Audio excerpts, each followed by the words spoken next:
A few weeks ago, I was talking with my friend Cameron, whom you may know as Venus Theory, and he asked me if I had ever heard of a toy from the 90s called Yak Bak. I had not. So I watched some old videos, mostly commercials. With Yak Bak 2, you can warp anything. Clean your room. Clean your room. So that's basically what this device does. You can record little snippets of sound, and then you can play them back slower or faster. Cameron and I both thought this would be really fun to use to make samples, so we each ordered one. All of which is how I ended up with this still-sealed children's toy in my studio, which I'm now cutting open, just like it's 1997.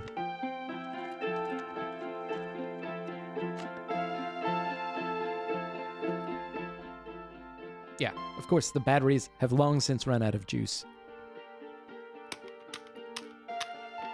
Luckily, I've got a ton of these hearing aid batteries lying around. Hey, it works. Okay, so they're onboard sound effects. That's probably the last time I'll ever be pressing those buttons.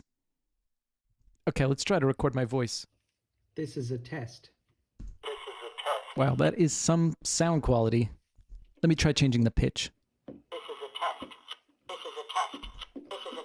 Okay, I definitely see the appeal of this as a toy.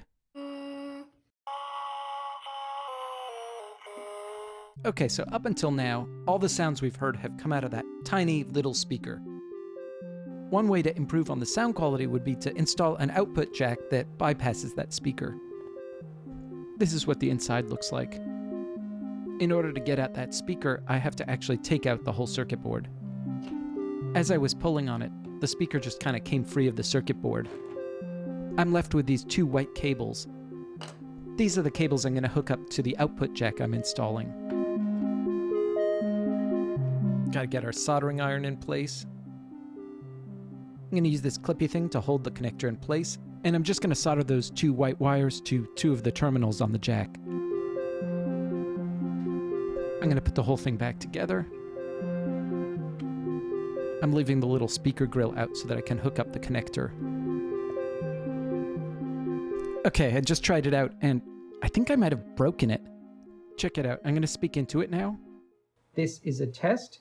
And here's what comes back. So yeah, not great. I wonder if some of the capacitors are going bad. While I'm in here, I'm going to try replacing them in the hope that it fixes everything.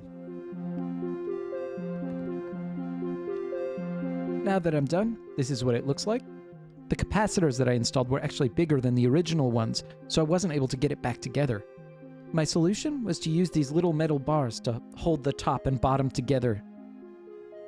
Okay, now that we've got ourselves an output jack, let's take this thing for a spin. First, I'm going to try it with the Casio PT10. This is kind of a crime of opportunity because it was just sitting right here. So first, I'm going to play a note. Now let's see what the Yak Bak heard. Ooh, that's pretty harsh. Maybe let's try it with like an acoustic instrument. I think the difference in sound will be much more noticeable. First, I'm going to record a note from the mandolin. Now let's hear what that sounds like. Okay, we're definitely getting closer. Maybe let's try something with a more sustained sound. I'm going to try it with my spring violin, again because it was just sitting right here.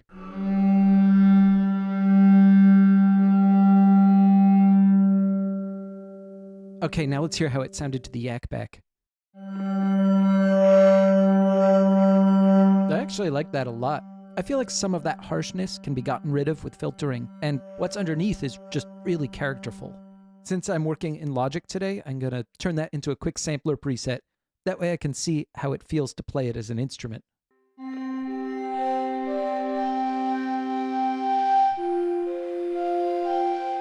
I really like that crunchy, sort of metallic sound. So I want to know a little bit more about what's actually happening to the sound. I'm using Isotope RX here, and I'm just going to create a straightforward sine wave. Here you can see the peaks and valleys of the sine wave. Let's switch views so we can see the frequencies. As you can see, it's just a straight line. And that's really what makes sine waves so special. They contain just one frequency. Now let's run the signal through our little friend here and see what we get back. Okay, it sounds a bit different. Now let's look at the waveform. This is the original waveform, and this is the new waveform. It's kind of blocky, isn't it? So a funny thing about sine waves is You know, they're pure, they have just one frequency, but if you do anything to them, if you change their shape at all, for example, by recording them on a children's toy from the 90s with a very low bit rate, suddenly you'll notice that they have extra frequencies. By the way, these extra frequencies are called the harmonic series, and they come in multiples of the original frequency. We started with a 1000 hertz signal, and now we have another one at 2000, another one at 3000, and so on and so forth. This kind of distortion is called bit crushing, and yeah, it's definitely one of the things that's at play here. But there's another artifact that's also produced in low-quality digital recordings, and that's aliasing. Sounds, of course, just consist of a bunch of fluctuations, and the way that digital recording works is it stores the fluctuations as a series of numbers. So, for example, 1 is the top of this waveform, and -1 is the bottom. So since digital audio recordings are really just a bunch of numbers coming one after another, one of the most important determinants of sound quality is how many numbers. Like, if you were to take a second of sound, how many numbers would be in that second? For example, for an audio CD, the sample rate is about 44,000 numbers per second. Of course, who cares about CDs? I'm interested in the Yak Bak. And there's actually a way to figure it out. My plan is to make a new sine wave, but instead of having a fixed pitch, it's going to be a note that starts at a very low frequency and just slides up. Here's what that sounds like. I'm not going to play the whole thing because the high frequencies really hurt my ears. Okay, now let's hear what the Yak Bak actually heard.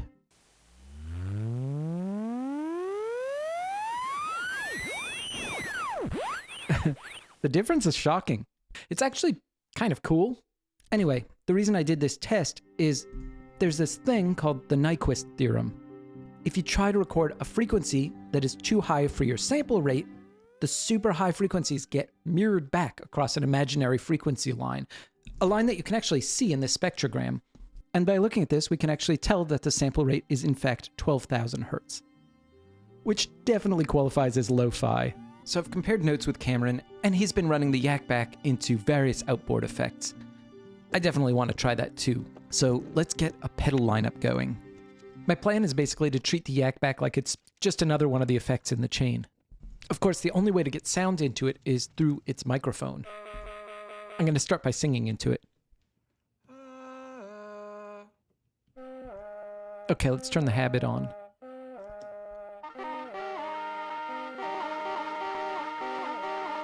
Get the microcosm involved. That's beautiful. I'm using the Yak Bak as sort of a looper. It's funny, I've never actually used an effect of this kind that wasn't in the form of a guitar pedal. It's really nice to have actual buttons instead of massive foot switches that hurt my hands. Let's try the Casio PT-10.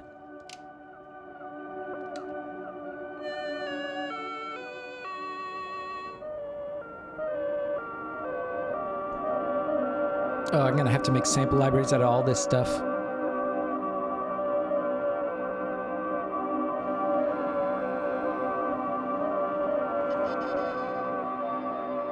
When you hold down on the sound button on the Yak Bak, the sound just loops forever, which is really helpful for making these sorts of soundscapes. Let's swap out some of these pedals.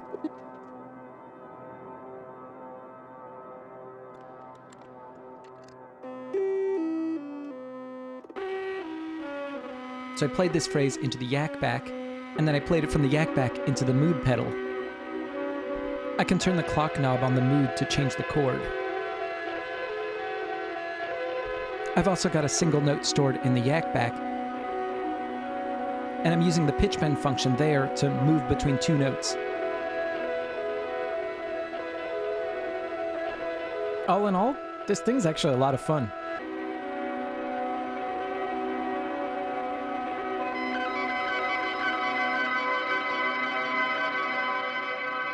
So I sent my favorite sounds to Cameron, and he sent me the results of his gorgeous experiments. Playing with this toy is pretty addictive, and all told, we ended up with 83 different sounds, which we've now turned into a sample library called Bitscape 95. The sounds run the gamut from super cinematic pads to nostalgic 90s keys, all with that distinctive Yak Bak crunch. Since these sounds can be pretty gritty, there is, of course, a low-pass filter, which we've set to our preferred spot on each preset. If there's too much grit, you can just turn it down, or open it all the way up to get the full crunchy effect. Bitscape can be purchased via the Decent Samples website. It's $20 for the next 2 weeks, after which it will go up to the retail price of $40. So if these seem like your kind of sounds, then now's a great time to pick it up. Okay, I think that's it. See you soon.